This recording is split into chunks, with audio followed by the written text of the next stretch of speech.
Hey guys, it's Dede here and welcome back to another video.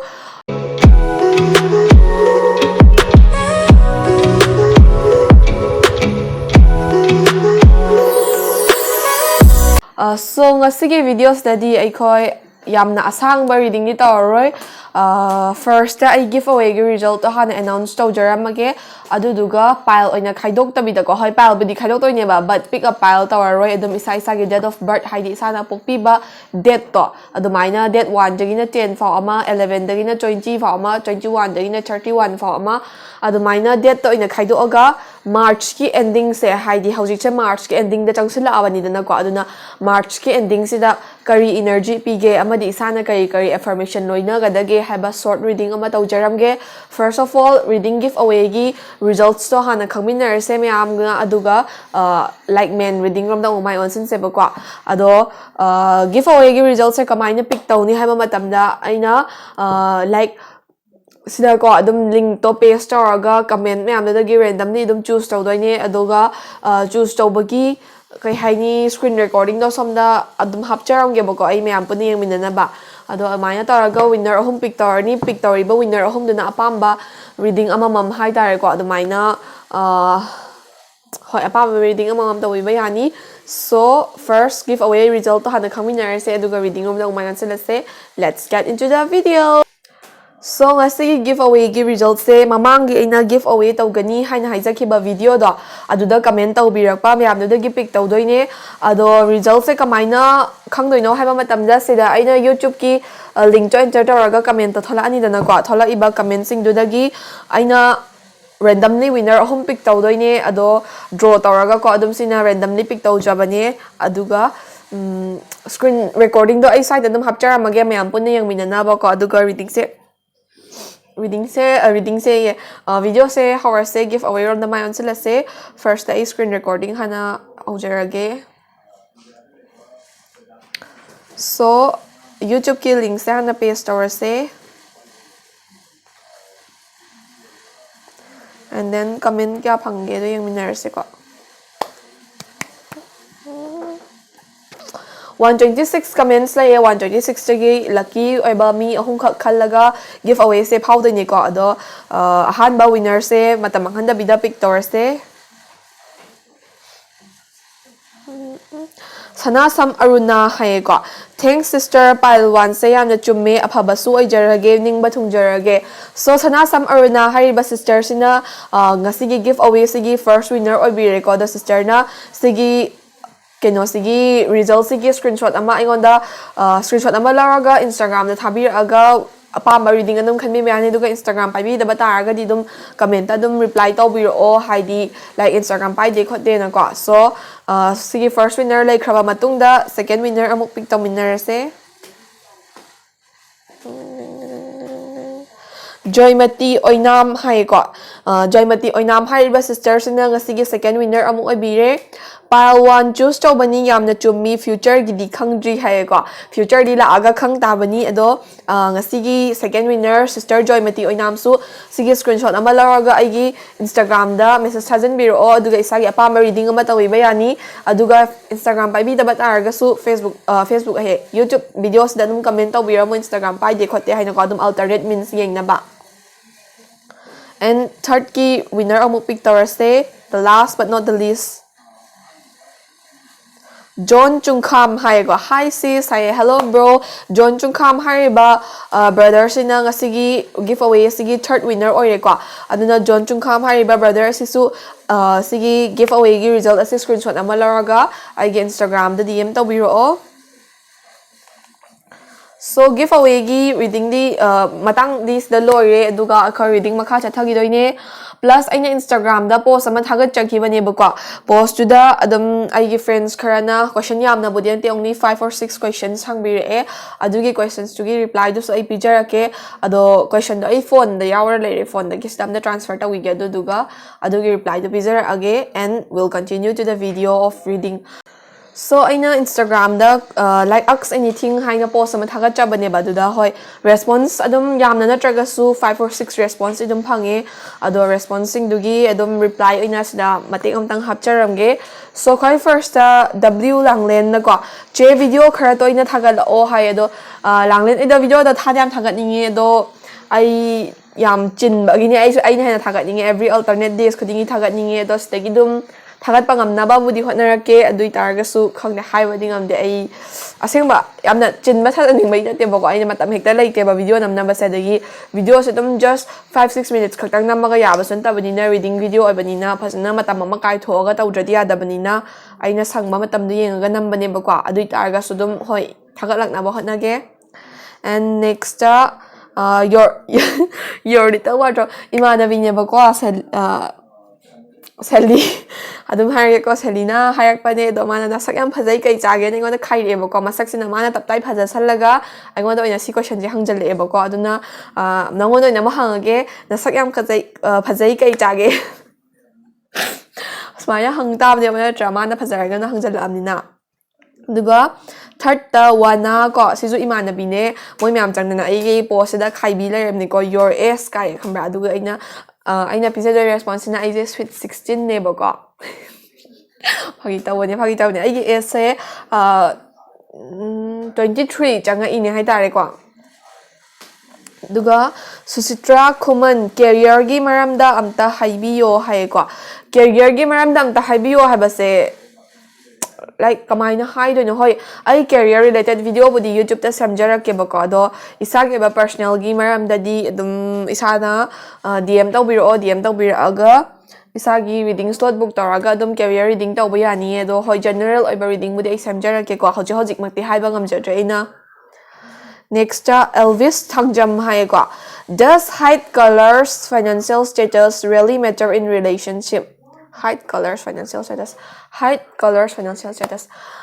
to be honest height colors financial status se ko mi amagi opinion mana de ko aduna ai gi opinion de di hoi si se yam ka hena di matter of draga su khara makhai di matter tawi ko dum bodily structures adu ada ka na depend of draga su dum lai jano ko mi se financial status ko ma se yamna ahen ma pa me or yamna paisa pai ba pa me habagi wana taba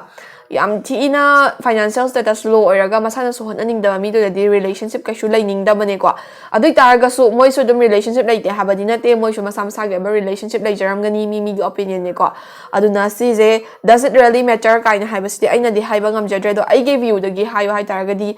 100% da ko 10% gumbadi matter ta we na khalle ai gi side ta gi di and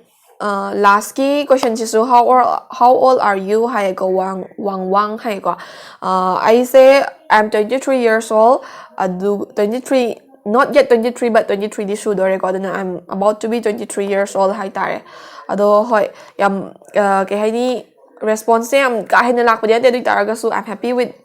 this minimal responses aduga makata na dum Instagram da su ai live kumba taraga reading macha adum tauna bahot na jage ado ngasi ga di March tha sida like loyam dai sida kari energy pige adugumba gi reading do amuk tawarse so let's get into the reading video. So first ahanba pile haidi dum that one dagina 10 fawbagi manungda pokpi basingi kari energy pige amadi kari affirmation loina gadage habado yangminarase ko March ki ending sida ko March ki loyam dai sida kari energy pige haba matamda healing and abundance are coming to you haba energy se pi bako aduga affirmation card tagi ani maga draw tawjage authenticity, perseverance. So pal haidi that one dagina 10 fawbagi manungda pokpi basing se moise March ki ending sai sida kodom aphaba khara good things are going to come in your way ko haidi dum khara daw ya ba lucky oi ba adigi hawik se dum relationship or your career or your family issue or kitang charak chayet na ba pen da ba nungai ta ba isana pamba se oithok ta ba khara face to biram ba yai ba ko adoi targa so March ki ending sida loina mak na traga so some good sort of healing and abundance are coming in your way ko haidi aphaba khara dila ka dawre ba aduna aphaba la ka dawre ba khara do appreciate taw na ba ready da leibiro habagi mong da energy advice piri ba ko aduga authenticity haiba affirmation card che pick tawreba authenticity haiba affirmation card chi matungina March ki ending sidadi ko mina kai khan ki gadage mina kai ngna ki gadage haiba gi wakhal sida isana tawning ba thabak mayam phajala punsilaga leramba gumba mayam sidagi open up obiraga mina ngangning ba gangja sanu mina haining ba ja sanu ai gi apam ba tawge haiba wakhalon sida stick to biyo haiba gi mongda be authentic be yourself haiba gi mongda be confident with yourself haiba gi mongda advice piri ba ko ado confident oyo hai hai overconfident oi biga no adi targa su listen to your inner voice ko adumaina pie aduga aroiba affirmation sina perseverance hariba energy card che thole ba ko sige perseverance hariba energy card sina ngasai healing and abundance to lakadore ba do lakadore habe se khangabani na ngai ngam singam daba impatience kumba mount tor pi ba ko aduna mount tor pa hidi impatient kumba orakpa kari afaba laktoi no kai na ngai ngam singam daba adugumba khara thengna pi aduna March scanning sida some sort of good things khara di lakadore ko aduduna ngai ngam singam daba to biga no tap na perseverance leina khangba kan biyo ngai ba kan biyo adagi phattaba leiba mayam sidagi khara sa pharak pasu oinaba like ready the prepared oraga leibiyo haibagi mongda affirmative advice ama supiri bako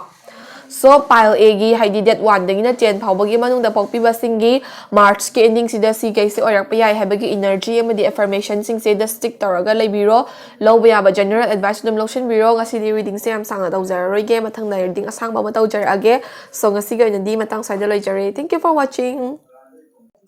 Next up, pile B haidi date 11 dagina 20 fawbagi manungda pogwi basingdo moigi March ending sida kai energy like habado yang minarase Pegasus sariba energy card chi thole ko duga kari affirmation loina gadage habadugi pick tawjar age ups and downs ideal partnership so like pile B haidi date 11 dagina 20 fawbagi marak ta pokpi basing sigi energy card che Pegasus haidi open your heart to love and joy hariba energy card che thole eba sigi card chi gi matungina pile B khani basing se hojik samna ke haini wakhal nungai ta bahai gadra socialize to da bakhara kuira bahai di isagi work na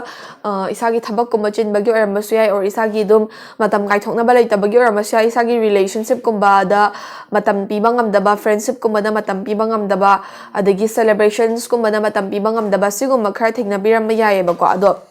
sigi energy card china kai hari ga matam da hojikti yausang sula ka dawre ko aduna March ki ending swaida ano enjoyment gumba haidi happiness gumba da katang open up to biyo isana dum matam chille bu hai bara or introverted bu oi bara adamaina leiraga isa ithana lonely feel toraga lehan bigano festive season ne enjoy to biyo haibagi mongda advice piri bagwa aduduga some sort of new love gumba na tragana hana gi relationship gumba dagi kai haini afaba energy khara phangba haidi hauze laiba isana relationship laibi boy taragadi ko sigi ideal partnership hariba affirmation card si matungina hauze relationship laibi boy taragadi relationship to the hena afaba connection ama form tawangam ba or hena afaba wakhal chana bagi tap tarpa relationship problem gum leram targa su solve tawangam pai tap tawba aduguma vision khara piye or na tragana anoba love khara lak pa ya bagi haidi love ki approach friendship ki approach khara lak pa ya bagi vision su piye ba ko aduna March ki ending sida enjoyment love kumbada isa sa open up to biyo haibagi mo na advice pi ba aduga sis na ups and downs hariba energy card che thole ba ko ups and downs hariba energy card chi matung na pile B haidi that 11 dagina 20 ba manung da birth to bi basing se pokpi basing se dum mogi life se hojik down chatlam bagumba oi bi hai dagi pen da ba isa na khanjaram baga oi thorak pa duga chana da bagumba adugumba su khara face to bi ram ba yai ba ko adugumba face to bi bataraga su life hai di ups and downs haidi aphaba su la kani phattaba su la kani duna adum pharaga chatlo haiba su ade dum phatana leyo haiba su ya ba nate ko aduna life hai di ups and downs ki mix to dune duna down chatlaga su nungai ba khara lai taraga su afaba soidana mikela kani adagi afaba ngakta lei haiduna su yam thina kai haini ka hena bossy oiba soft to badu goma su to biga number andi phatta basu lak pi ai ko so life is full of ups and downs have affirmation card che thol e duna matam ge ba changes to adapt to chat pi yo have advice pi jage aduga ngasi ge ni pal bi ge reading se matang soida loi jare thank you for watching my video. So third pile haidi date 21 dagina 31 fawbagi marakta pokpi basing do like moigi March ending sida kay energy like habadu yung minarase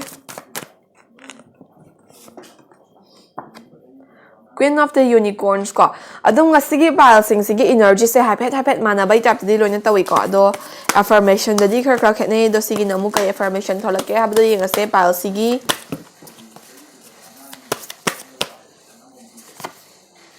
follow your heart ko.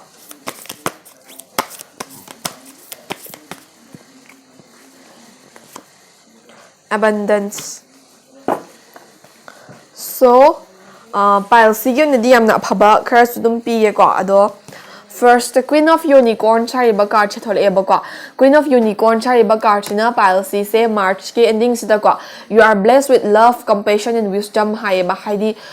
pile si se do March ke ending sida isagi partner dagi or isagi friends dagi or isagi family dagi yamna abundant oi ba nung si ba haidi dum comfort kumba compassionate oyak pa gumba du gumba khara phangadori ko aduga some wisdom khara su lakadori ba haidi anau ba knowledge kumba tansin ba ha na khangam da ba feel khara da knowledge myam earn to ba sigumba wisdom gumba khara su priya kadori ka na March ke ending sida phaba myam ma receive taw na ba ready da lebiro ko aduga first ki affirmation card china follow your heart hari ba affirmation card chi thole eba sige follow your heart hari ba card chi gi matungina policy hadi date 21 dagina 31 fawba gi banung da birth tawi ba pokpi ba singdo isa na ko isagi like March ki ending so da isagi thamoi dagi apam ba haidai ko aina si tawbasna chumi or aina pami ba sida chat ke kaina khanbi ba adugumba apam ba lai targadi do dum follow tawbiyo haidi aphaba ngak dum lakpa ya ba gi vision pi ko aduna March ki ending sida follow your heart for whatever decision you want to take smile affirmation pi ko aduga last but not the least abundance sari ba energy card chi thole eba abundance sari ba energy card chi gi matungina policy khanbi ba singdo khanbi manate policy haidi date 21 dagina 31 phawbagi manungda birth tawi ba singdo ko abundance haidi moi gi life da March ending sida ngasai first card na su haire ko some sort of abundance and good things are coming ko aduduna adum aphaba khardi la ka daure be happy stay strong and be prepared smaina advice pi ko so pile sige su reading sida loi share thank you for watching my video. Hey guys, so ngasi di reading video sam tele ko aido thabak man lay ba adu gi aido give away result to dadi taram again adu tang result to tang taw basu nungai ta bai ko reading video ama hapcharam bane dum sige reading sida gi general oi banina yamna personally budi resonate taw da bai ai dar ga sudum lo ba ya bai advice dum lokshin bio adu duga March ending da orak pa ya ba sin do ha fe cha pa khanga banina ready oraga prepared oraga dum lay biro ado ngasi ko na dis solution jarage mathang na reading asang mamang to jarage duga giveaway gi result ta giveaway phau ho je hana nungai ta ba taw bigano 4k subscriber yawa matamda mo giveaway mo so na taw jagani aduna ngasi ko na di matang sa video solution jarage thank you for watching.